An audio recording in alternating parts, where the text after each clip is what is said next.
Welcome back to Joy Recovery Radio, where we're dedicated to helping couples find healing and hope after sexual infidelity and betrayal trauma. We share real stories, practical strategies, and deep insights to support you on both sides of this difficult journey. We truly believe this message can change lives, and you can help us reach more people by engaging with our content. Wherever you listen, on Spotify, Apple Podcasts, or YouTube, please hit that follow or subscribe button. A quick like and a 5-star review also goes a long way, helping others discover our community when they need it most. Let's dive into today's episode. Hello, I'm Roy. I'm here with my lovely wife and best friend and co-coach, Jacqueline. And we're so grateful that you're joining us today. We just came off of, as we enter into the holiday season, a major remodeling project. Massive. Took twice as long as we planned, cost twice as much as we budgeted. And then both of you and I took 2 days off just to try and clean everything. I think the last night you cleaned till 2 a.m. and then I got up at 2 a.m.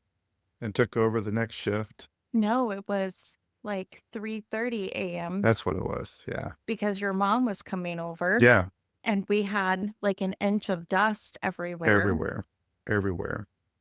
Yeah. The demo, removing ceramic tile and carpet and subflooring And Just- laminate. just covered our Wood. entire house. Yep. With debris and dust and painting on top of it. And they took all of our possessions and put them into these towers everywhere.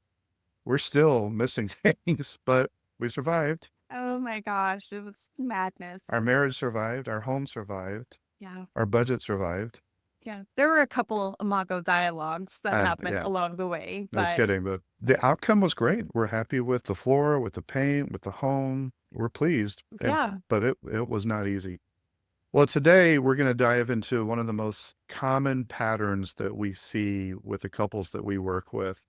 I think we estimate it's about 80% of the couples that we coach fall into this pattern. And it's called the pursuer-avoider cycle.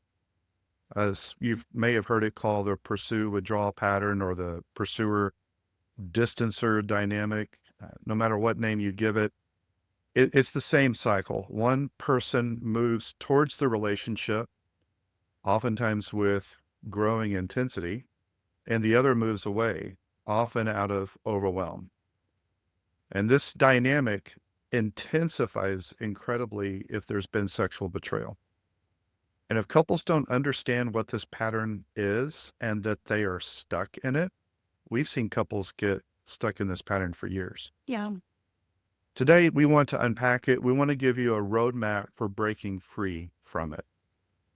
You know, I'm so glad that we're discussing this because this is the cycle where so many couples get stuck. They often think that their problem is communication, and that might be an issue, but underneath, this is a pattern. One partner pursuing connection and the other partner withdrawing from emotional intensity. This isn't about blaming the pursuer or shaming the avoider. This is about naming the cycle so you, together, can begin stepping out of it. This was also something very relevant in our relationship. And it wasn't until we identified it that we were able to address it and resolve it. We were stuck. Absolutely. So let's just start with the basics. What is this cycle? What is the pursuer-avoider pattern? Think of it, let's use the metaphor of a dance. One partner, and what we have found is it is often the betrayed partner, is moving towards. They're asking questions. They're pushing for conversations. It might be in the middle of the night. They're trying to make things happen. They may raise the volume of their voice. They may cry. They may confront. But the other partner is stepping back. They're getting quiet. They're shutting down. They're trying to use logic. They're trying to de-escalate. They're trying to stay calm. Sometimes they're just trying to survive the moment. And the pursuer is thinking to themselves, If I don't push, nothing's going to get better. I need some answers. I need connection.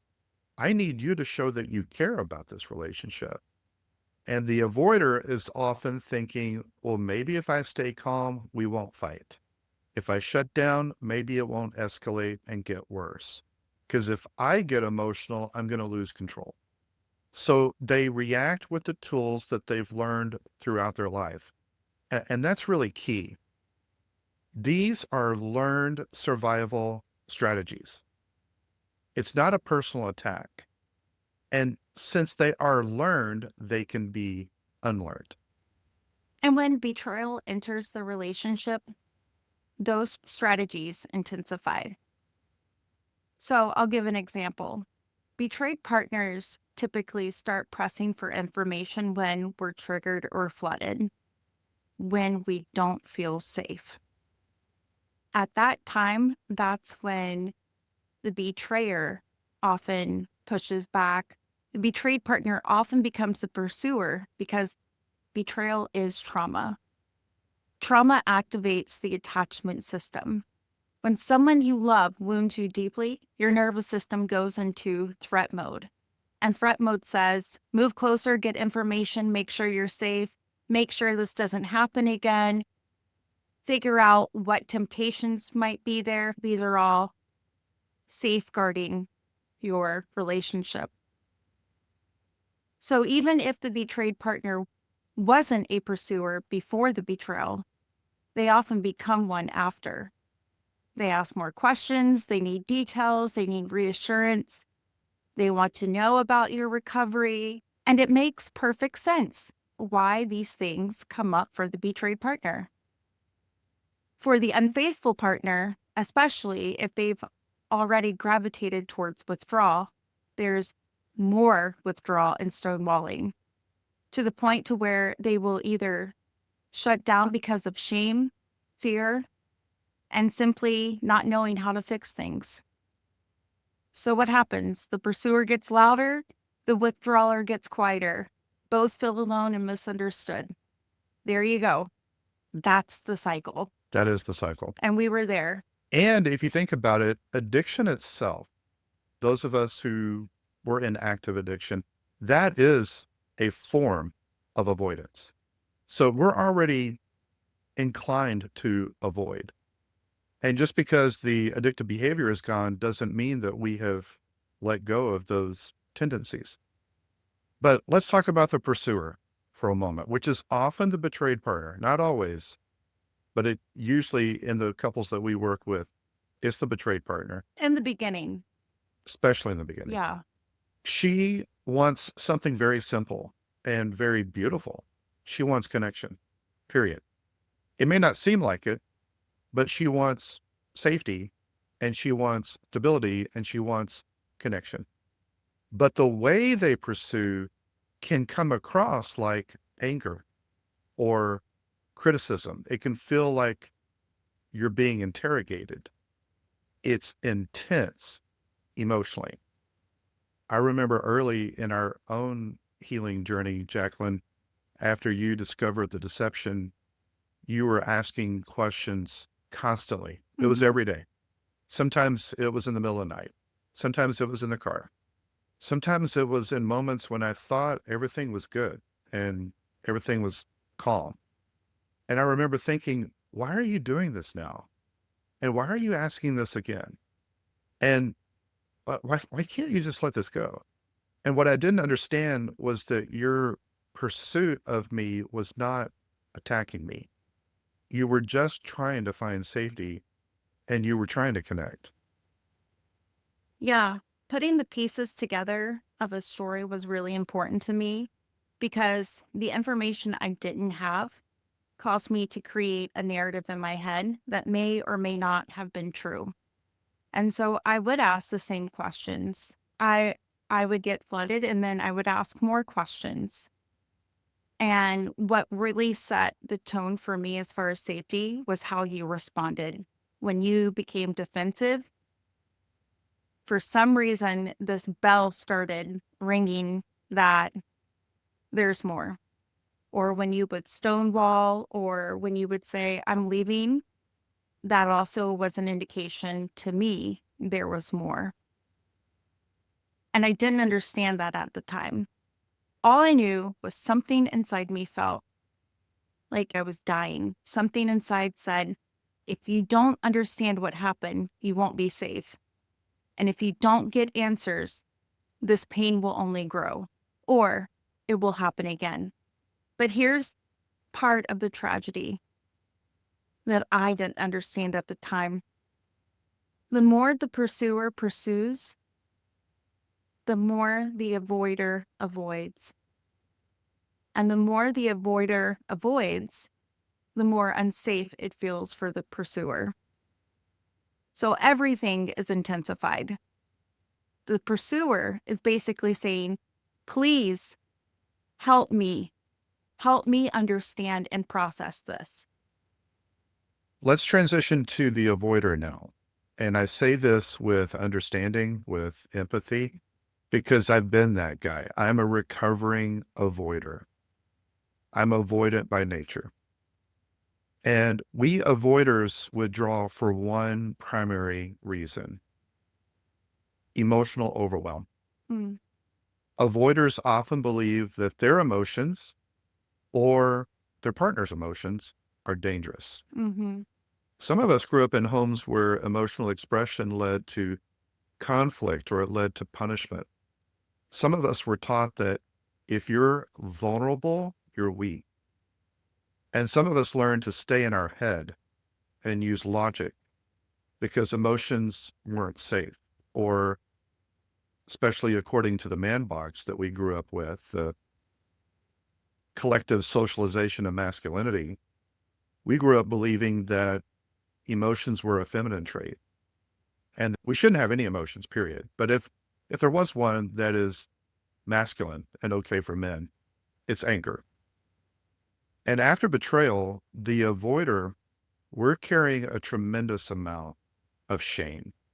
That shame is paralyzing. When shame takes over, we don't show up for you anymore. In fact, shame often leads us to hide. And that hiding gets misinterpreted by the pursuer. As the pursuer in our relationship, I would think, if you cared, you would stay with me. If you loved me, you would talk, you would be more vulnerable, you would open up, you would tell me what you're doing for recovery. I used to look at you and think, why aren't you fighting for me, for us? I felt like his avoider behaviors was more so abandonment, and he thought my pursuer behaviors was more of anger. And so that's where there was a lot of unsafety for both of us. Yeah, and I thought you had an anger problem Yep. early on. I really did. And my whole life, as part of my avoidance, I've had this aversion to anyone who's angry. I avoid them. I try to leave the environment. I try to escape. I shut down. I don't handle intense emotions very well in others. And I was afraid of your anger, which, I mean, I've got 100 pounds on you. It doesn't make sense that I would be afraid of your anger, but I was. And because I didn't know how to hold it, I didn't know how to contain it, I didn't know how to stay present with it. Now, compound that avoidance of your anger with the fact that I was also avoidant because early in recovery, I was still sitting on secrets. And so I was afraid that if I opened up, if I said too much, I could get caught in even more lies that I had. So we avoiders, we often think if I stay quiet, maybe we can avoid a blow up. But unfortunately, the silence that we have triggers the pursuer, and the pursuer's intensity triggers the avoider. And now we're triggering each other, and around it goes. So I have a question for you. You say anger, that you were afraid of my anger and you would pull away. Hindsight, when I reflect on the past, I see that as pain that was a place of pain. It wasn't anger. It may have come out like anger, but it was really coming from a place of pain. Does that make sense? It makes total sense. And now we understand it better that the anger was a secondary emotion, but the primary emotion that you were feeling was deep, profound pain. And I imagine some fear too. Yeah, for sure. And in my emotional immaturity, I didn't know how to sit in that with you. I've gotten much better, Uh, but in the early days, all I knew was to escape. right. And it was something new to our relationship because I had never gone into my survival mode. Me personally, my survival instinct is to fix. And then if I can't fix it, I go into fight. So I'm looking to resolve it. And if I can't resolve it, through fixing it, then I go into fight mode. And I think that the fight mode is where you perceive that as anger. But honestly, it was pain. And that's what betrayal trauma looks like. We'll do or say things that come off very harsh, or maybe it comes off in a different way than we react in previous situations. At joy-recovery.com, we offer personalized recovery coaching to help you move from pain to purpose. We also provide supportive groups where you can connect with others who truly understand.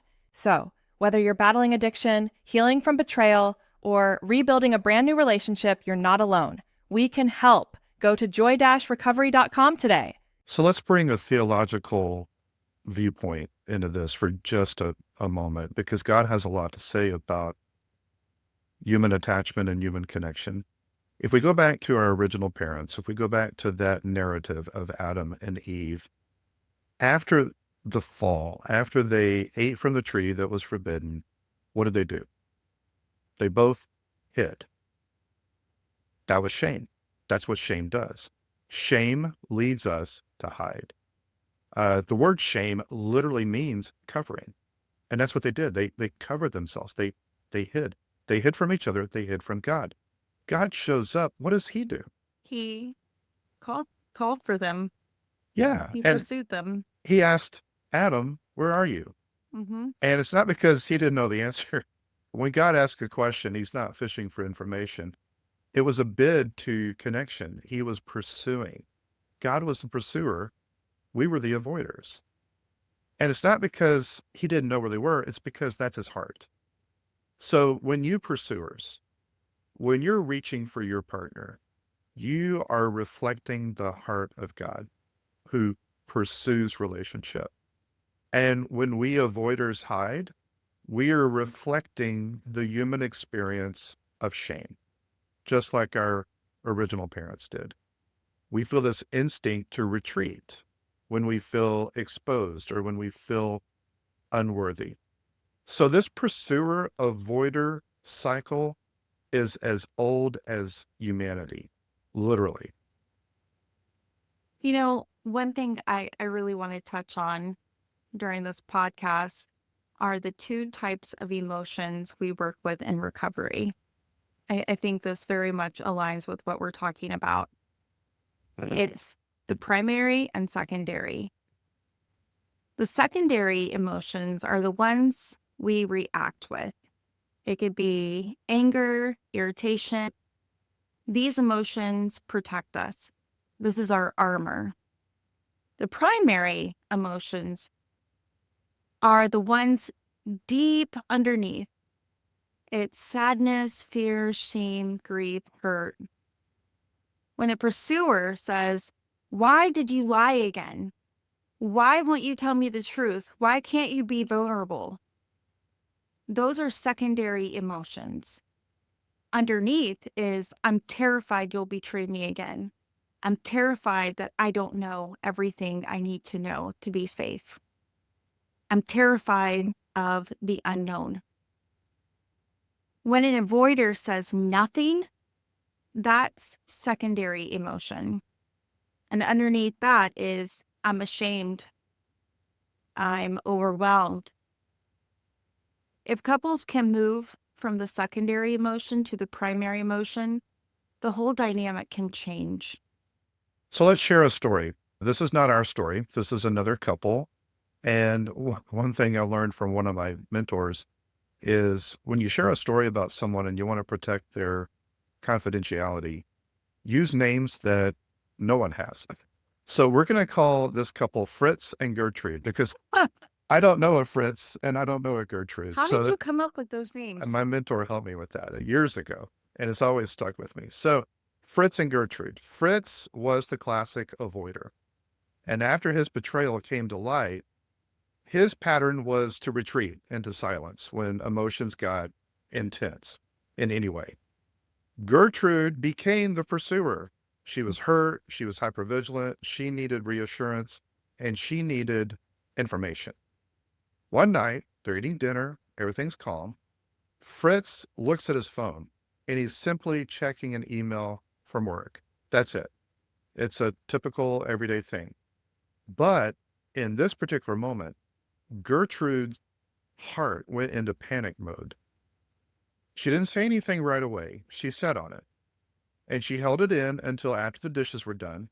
But then the secondary emotions just overwhelmed her and came spilling out of her. And she said to Fritz, "Clearly, I'm not important to you. You are always somewhere else. Why are we even pretending like we're working on this relationship?" Mm. And Fritz absolutely froze, deer in headlights. His shame flooded him.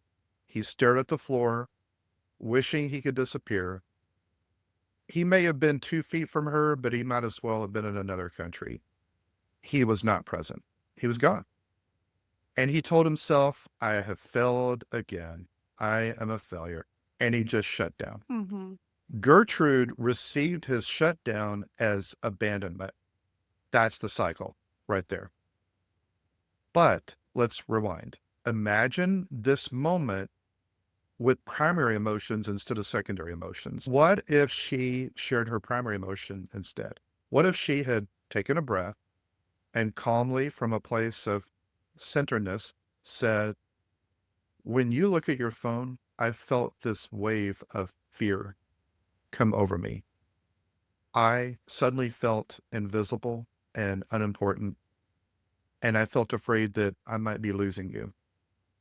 I know it was probably nothing that you were looking at on your phone, but I really need some reassurance right now."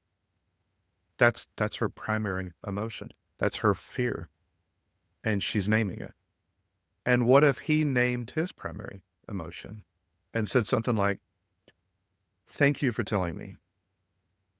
I honestly was not trying to pull away from you. And I was actually scared to react to you in the wrong way. But hearing that you're afraid right now, it helps me understand what's going on. And I want you to feel secure in our relationship and with me. I care about you." Same couple, same trigger, looking at his phone, but different emotional language between the two of them. I love the story that you just shared. But there's another twist in this cycle that we do see, and it can be very surprising to couples when it happens. So, for instance, when the pursuer, which is usually the betrayed partner, becomes so emotionally exhausted, they will eventually get to a point where they stop pursuing altogether. They're burned out, they're checked out, they can't do this anymore. Because honestly, when you've asked for connection again and again, when you've pleaded for honesty and reassurance, and the avoider keeps shutting down, your nervous system says, "I can't do this anymore." So the pursuer stops and detaches. Here's the interesting part of this twist in the cycle. We've seen this multiple times. Mm-hmm.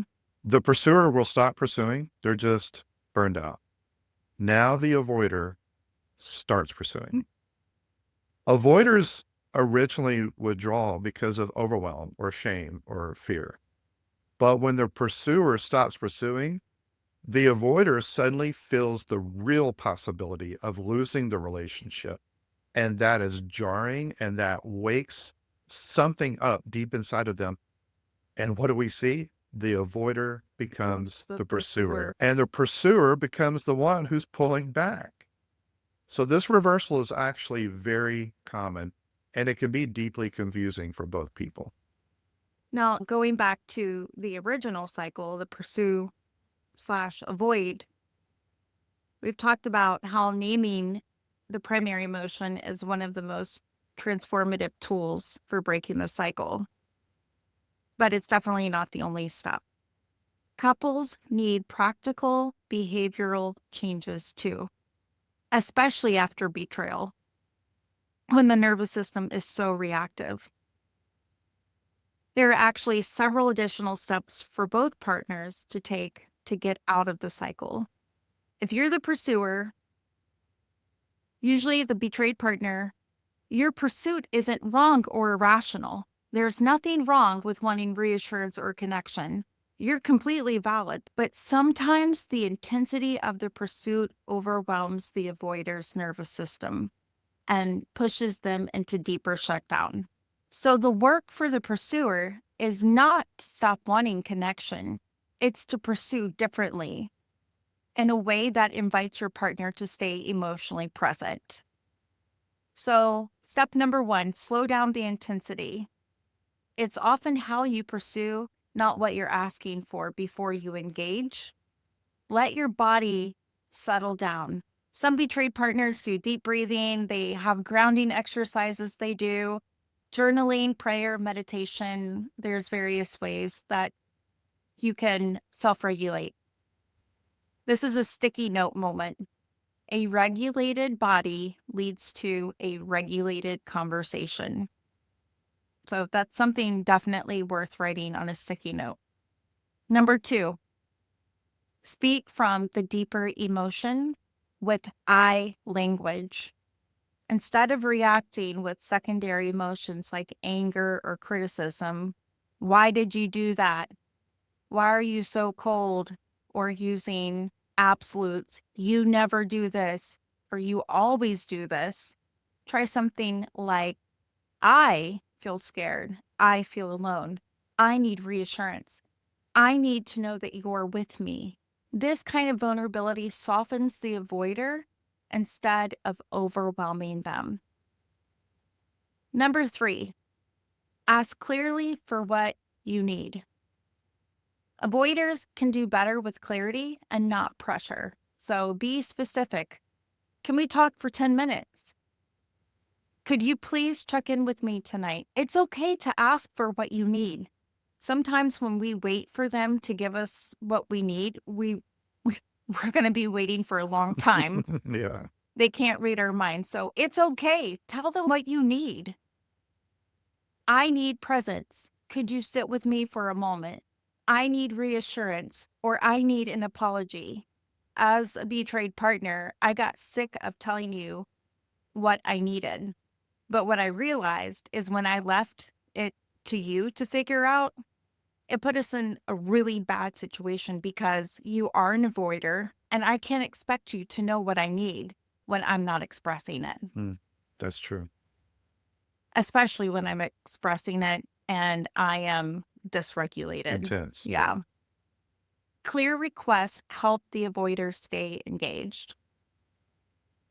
When you pursue with clarity, regulation, and vulnerability, the avoider often feels safe enough to move toward you rather than away. So that's just my perspective. I personally have done a lot of work on myself. I had to, really, because I would get so emotionally dysregulated when I felt activated that we would go into this cycle over and over and over. So for me personally, and for the betrayed partners who know me, they know that I have this 24-hour rule.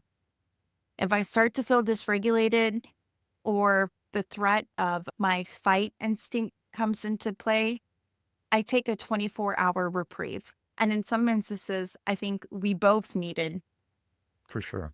24 hours. Yeah. Yeah. So avoiders, this next part is for you. And I want to say this right up front. Your withdrawal doesn't necessarily mean that you don't care. Your shutdown response makes sense. It's a way that you have learned to survive when you are in an environment where there are intense emotions. So I want to validate you, but I also want to confront you. Healing is not going to happen unless you learn to step up, show up, lean into connection consistently. This is brave, courageous work, but it's absolutely possible. Let me give you some steps that can help. Number one, practice what I call micro expressions of vulnerability. You don't need to start off with a long monologue. Just start small. Something like this. I'm feeling overwhelmed right now. I'm feeling shame, but I want to stay here with you. I'm scared that I'm going to say the wrong thing right now. Or simply, I care about you. These tiny, honest sentences, they break the withdrawal cycle. Number two, initiate connection. Don't wait for her to ask. That's so good. This is huge for betrayed partners. Yeah. So be proactive. Check in. Ask her, how's your heart today? Do you want to talk tonight? Is there anything you need from me that I can help with? Avoiders initiating feels awkward to you, but it's like medicine to her. It is, and it prevents the reactivity, Mm, right? Because I said earlier that we want the betrayers to just show up for us without us having to ask. And so when they're proactive instead of reactive, that can bring a lot of healing. mm. So if you tell your partner, I'm going to do check-ins or I'm going to initiate check-ins, don't do it temporarily. Make it a priority and continue to do it. Even if you're afraid, try it. Number three, stay physically present during the conflict. You don't have to fix the problem. You don't have to be eloquent. You don't have to have all the right words to say, but your presence means a lot. Your calm presence. Number four, let your partner into your internal world. And we've done other episodes about this where transparency is taking that which is internal and making it external for your partner. So even a small crack into what's really going on inside of you creates a connection. You can say things like, I am processing, but I'm not going to leave you right now. I want to get this right. I'm trying to understand you. Number five, take breaks the right way. I know we just said in number three, stay physically present during conflict, but sometimes you do need to take a break. But don't take it the wrong way. Don't weaponize your timeout. Avoiders will often disappear emotionally or physically when they're overwhelmed, when they take a timeout, and then they don't come back. Mm-hmm. They just stay away. Instead, say, I want to stay connected with you. I'm feeling overwhelmed. I need 20 minutes so I can regulate, and I will come back. And then come back in 20 minutes. And finally, number six, build your emotional muscles intentionally. You can grow your capacity for emotional intelligence. It's not fixed. It's dynamic. It can be grown and developed. Consider tools like therapy, coaching, journaling, being a part of men's groups where you can openly share, expanding your emotional vocabulary, doing work on your shame and shame resilience, and adding accountability partners to your life. All of these stretch your emotional bandwidth and they help you stay in the moment instead of shutting down when you feel overwhelmed. And to both partners, the cycle is the enemy, not each other. Healing begins when you turn toward each other and say, I want to understand you. I want to know your heart. I want to do this differently. I want to rebuild. And that is absolutely possible. We've done it. We see couples break the cycle all the time. You can break it. So before we close, here's your challenge for the week. Identify one moment this week when you feel yourself slipping into the pursuer/withdrawer, whichever you are, loop, and pause. Just pause, name the cycle, and then each partner shares one primary emotion underneath the reaction. Those tiny moments shift a relationship. That wraps up another episode of Joy Recovery Radio. We hope our conversation today brought you clarity, comfort, or a new perspective on your journey. Remember, healing is possible, and you don't have to walk this path alone. To learn more about how we can support you, visit us at joy-recovery.com. Thank you for joining us today. Until next time, choose joy.